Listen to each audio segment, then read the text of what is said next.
All right, here. Today I am going to give y'all my predictions for this Sunday's NASCAR Cup Series race at the Dover International Raceway. This Sunday's race at Dover is going to be crazy.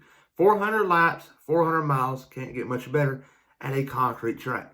So there you go. Before I get to my predictions, I want to add that I am going to do a Pick 5 contest for this Sunday's race at Dover.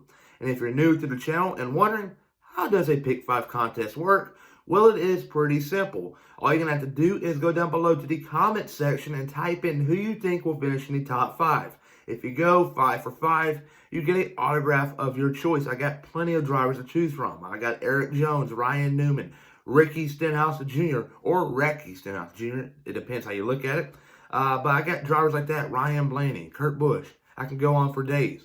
And if you go 4 for 5, you get an unsigned hero card of your choice. And I can say this without hesitating, I got pretty much every driver participating in the Cup Series, Xfinity Series, and Truck Series. So there you go. Just comment down below to be entered in this week's Pick 5 contest. And also go check out Winning Bets, JB Racing News Reviews, and Righteous Redneck on YouTube. They have great content, and they also doing these type of giveaways. So go check them out, but let's get started. Ryan Priest, and you're watching William Blackwell on YouTube. Before I get into my Dover race predictions, I gotta talk about Darlington this past weekend. This past weekend in general was special. It was throwback weekend for all three series. Friday night, you saw the Truck Series hit the track with some cool paint schemes, but the best one had to go to Danny Bone in the 30 car. He was throwing it back to Michael Waltrip when he used to drive the 30 car many years ago. I really like that paint scheme, so he got the best paint scheme of the night in my opinion. Saturday rolls around, you saw the Xfinity Series hit the track, and I like Daniel Hemrick, but man, that AJ Allmendinger car thrown back to his win at Watkins Glen back in 2014 when he was racing for JTG Daugherty Racing, Jody and Tad Geschechter's team, co-owned by NBA star Brad Daugherty. That was a big win there, so AJ Allmendinger got the best paint scheme, in my opinion, in the throwback race. But Sunday rolls around. I like the RCR cars. I like Chase Briscoe's car. Throwing it back to AJ Foyt, a great driver back in the day, a legend, if you will. But the paint scheme, in my opinion, belonged to Martin Truex Jr. He was throwing it back to Furniture Row Racing, and he put on a performance similar to how he raced at Furniture Row Racing, which I'll get to that in a minute. But yeah, the race started off, and early on, we saw a big hit from a Stewart-Haas driver, and that would be Eric Almirola in the 10 car. And Eric Almirola's season in 2021 so far has been down. He has had a couple of bright spots, Richmond especially, but since then, it hasn't gone so well. Almirola wrecked early on in the big one at the Daytona 500. Daytona road course did not go his way, and a mile and a half just sucked for him. Just nothing going his way. And at this point in time, with all these different winners in the Cup Series right now, Eric Almirola's path to making the playoffs this year is pretty much winning a race. He cannot point his way in because the points battle right now is really tight. You got Denny Hamlin, Kevin Harvick, and drivers like that without wins. And Eric Almirola, you're going to have to win a race to make the playoffs, and it's going to get tight. But the race continued on, and Truex won stage 1 by a dominating fashion. And stage 2 started. It was kind of okay. You saw a little bit side-by-side racing, and you saw a lot of drivers getting to the wall in stage 2. But Truex won stage 2, and we also saw another Stewart-Haas car have a big hit on the inside retaining wall on the back straight, and that would be Cole Custer in the 41 car. That was a hard hit, and when they showed the replay, it looked like Quinn Hoff in the 00 car hit the wall and hit the 38 car of Anthony Alfredo. And Anthony Alfredo in the 38 car went down into Cole Custer, and it sent him into the inside retaining wall. And on the replay, Cole Custer got airborne. And I do not like seeing that. And I'm pretty sure, without a doubt here, NASCAR does not like seeing that. And they're going to look into that for next year. Or pretty much for next week, I would say. I don't know. But that was a big hit. But luckily, both drivers were okay. But like I said, Truex won both stages. And the trend in the past couple of years at Darlington, The driver to win both stages has not went on to win the race. But Truex marked that box off, but it was not given to him because on the final pit cycle, Kyle Larson was closing in on him. But when he came out, he used the fresh tires to his advantage and chased him down and got up below a second. And I thought he was going to pass him for a minute. I looked back to Atlanta just a couple months ago, where the driver dominating all day does not get the job done. But Truex was not having that, and he held him off and won Darlington. That's his third win of the season. Truex, without a doubt, is the best driver in the sport of NASCAR right now. You can't prove me wrong. There's like all the stats are leaning towards Truex. So there you go. Martin Truex Jr. gets his third checker flag of the season. Finishing runner up to him will be the 5-car Kyle Larson. Great run there.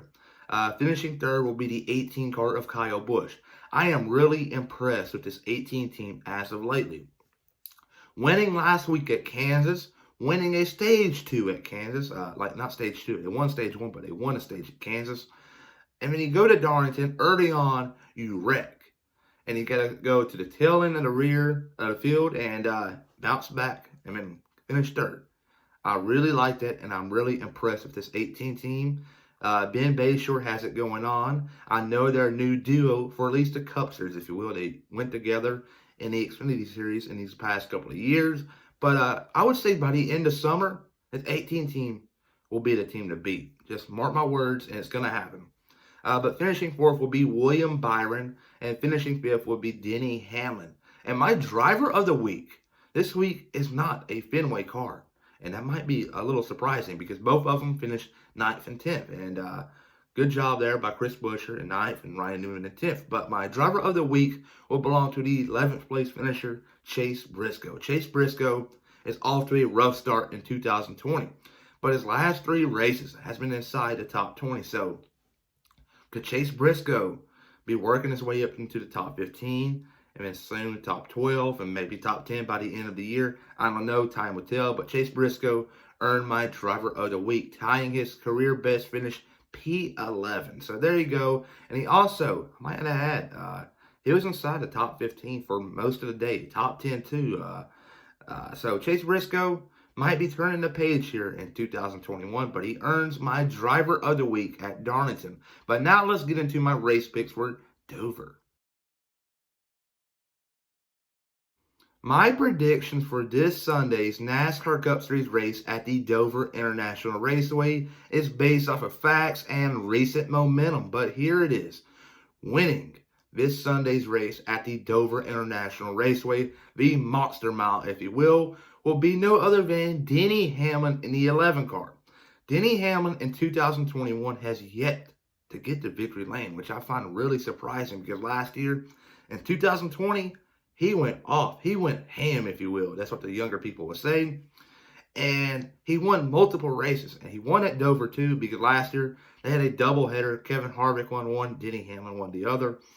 But, yes, Denny Hamlin, I think, gets his first win of the season at Dover and locks himself into the 2021 NASCAR Cup Series playoffs. And wins are going to be valuable this year because more than likely, there's a good chance, don't get me wrong here, but there's a chance there will be more than 16 winners in the Cup Series. And I'm just saying, there's 16 spots. If there's more than 16, it's going to be tight by points. And I don't know, but Denny Hamlin, I think, has a comfortable lead right now in the points. So if you win this race, he's guaranteed a spot. So Denny Hamlin wins Dover, the Monster Mile. Finishing runner up to him will be his teammate, Martin Truex Jr. Martin Truex Jr. runs well here at Dover. He won this race many years ago. This is his first win. This is his home track. He won back here, if I'm not mistaken, in 2019. But there you go. And Truex finishing second. Finishing third will be Kyle Busch again. This will be 3 races in a row inside the top 5. And that would be big. He won at Kansas, like I said. He also won a stage at Kansas. He go to Darlington, wreck early on, and bounce back for a top 5 finish. And then, in my opinion, go to Dover and finish his third. That would be awesome. And they're just building up momentum for these summer races, which are really good for Kyle Busch. You got Sonoma coming up this summer. Indianapolis is a big unknown, the new road course. You got Pocono down the road, Michigan, and tracks like that. Kyle Busch will be someone to watch out for this summer. He's going to win a couple of races. But finishing fourth will be Kyle Larson in the 5 car.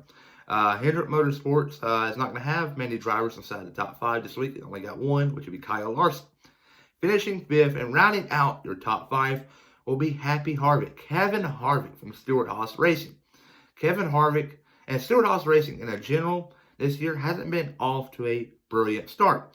Last year, Kevin Harvick won, if I'm not mistaken, 9 races in the Cup Series. But in 2021, he has yet to reach victory lane. And I find that really surprising, just as Denny Hamlin is winless, and your defending champ, Chase Elliott, is also winless. And can we see a trend going on here where your defending champ goes winless? Kyle Busch in 2019 went winless, or he won 1 race at Texas in the fall in 2020.